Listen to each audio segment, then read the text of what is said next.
آپ اس دنیا میں غریبوں، یتیموں، بیواؤں کے سہارا بن کر آپ کے پہلے غلام جو ہوتے تھے جانوروں کی طرح ان سے سلوک کیا جاتا تھا، غلاموں کے ساتھ جانوروں کے جیسا سلوک کیا جاتا تھا۔ آپ جو شریعت لے کر کے آئے اس میں قدم قدم پہ غلام کو آزاد کرنے کا حکم دیا گیا۔ آپ نے قسم توڑ دی، چلو کفارہ میں غلام کو آزاد کرو۔ آپ نے روزہ جان بوجھ کر کے توڑ دیا، چلو غلام کو آزاد کرو۔ آپ نے بیوی سے زہار کر لیا، چلو غلام کو آزاد کرو۔ قدم قدم پہ ہماری شریعت میں غلام کو آزاد کرنے کا سسٹم رکھا گیا۔ غلامی کو ختم کرنے کی شروعات کی ہے جناب محمد رسول اللہ سے۔ اس کے بعد آپ نے تعلیم دی کہ تمہارے نوکر چاکر جو تمہارے گھر میں کھانا بناتے ہیں وہ اس کھانے کو پکانے میں گرمی کی تکلیف برداشت کرتے ہیں، جب وہ کھانا تم کھاؤ تو ان کو بھی کھلاؤ۔ آپ جب اس دنیا سے جانے لگے آپ نے دنیا والوں کو یہ تعلیم بھی دی، الصلاۃ الصلاۃ وما ملکت ایمانکم، اے لوگوں نماز کا خیال کرو اور اپنے غلاموں کا، اپنے نوکر چاکروں کا بھی خیال کرو، ان کے ساتھ تم کوئی ظلم نہ کرنا، زیادتی نہ کرنا۔ یتیم جو بے سہارا ہوتا ہے یہ الگ بات ہے کہ آج ہمارے سماج کا ایسا سسٹم بن گیا، جوائنٹ فیملی سسٹم ہے، باپ کے 4 بیٹے ہیں، چاروں کما رہے ہیں، بڑا بیٹا بیچارہ وہ محنت کر رہا ہے، باقی چھوٹے بیٹے بھی سپورٹ کر رہے ہیں۔ بڑے بیٹے کا انتقال ہو گیا باپ کی زندگی میں، یہ مسئلہ آتا ہے، بڑے بیٹے کا انتقال ہو گیا باپ کی زندگی میں۔ اب جس کو شریعت کا مسئلہ کبھی یاد نہیں آتا اس کو یہاں شریعت کا مسئلہ یاد آ جاتا ہے کہ اچھا بیٹے کا انتقال ہو گیا باپ کی زندگی میں، اب بیٹے کے بیٹوں کا کچھ نہیں بنے گا۔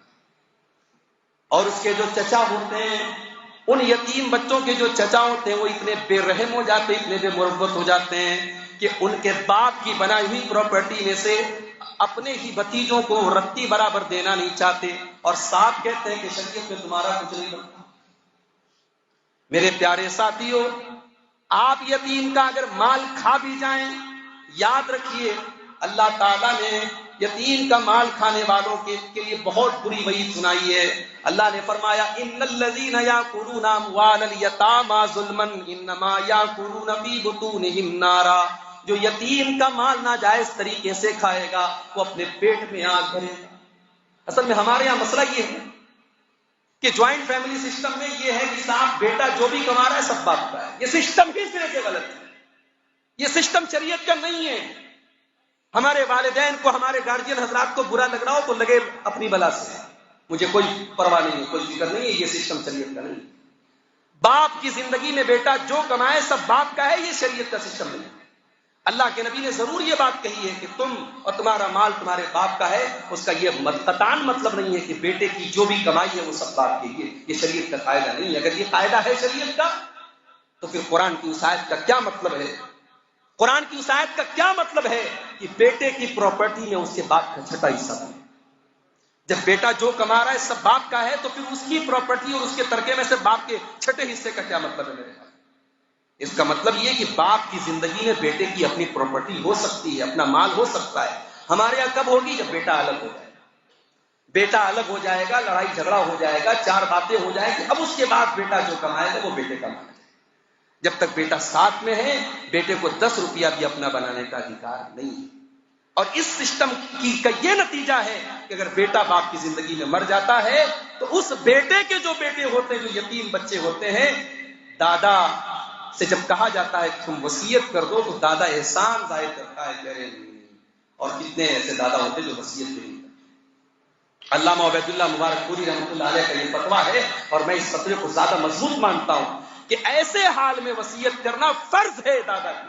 اور قرآن میں جو وصیت کی آیت ہے سورہ نساء کے اندر کہ وصیت فرض ہے، کتب علیکم اذا حضر احدکم الموت ان ترک خیرا الوصیہ، وصیت کی وہ آیت یہیں پر لاگو ہوگی۔ اگر باپ کی زندگی میں اس کا بیٹا مر جائے تو بیٹے کا جو حصہ بنتا تھا اتنا حصہ وہ اپنے پوتے کو وصیت کر کے جائے، یہ فرض ہے تاکہ ان یتیم بچوں کے ساتھ ہم تلقی نہ۔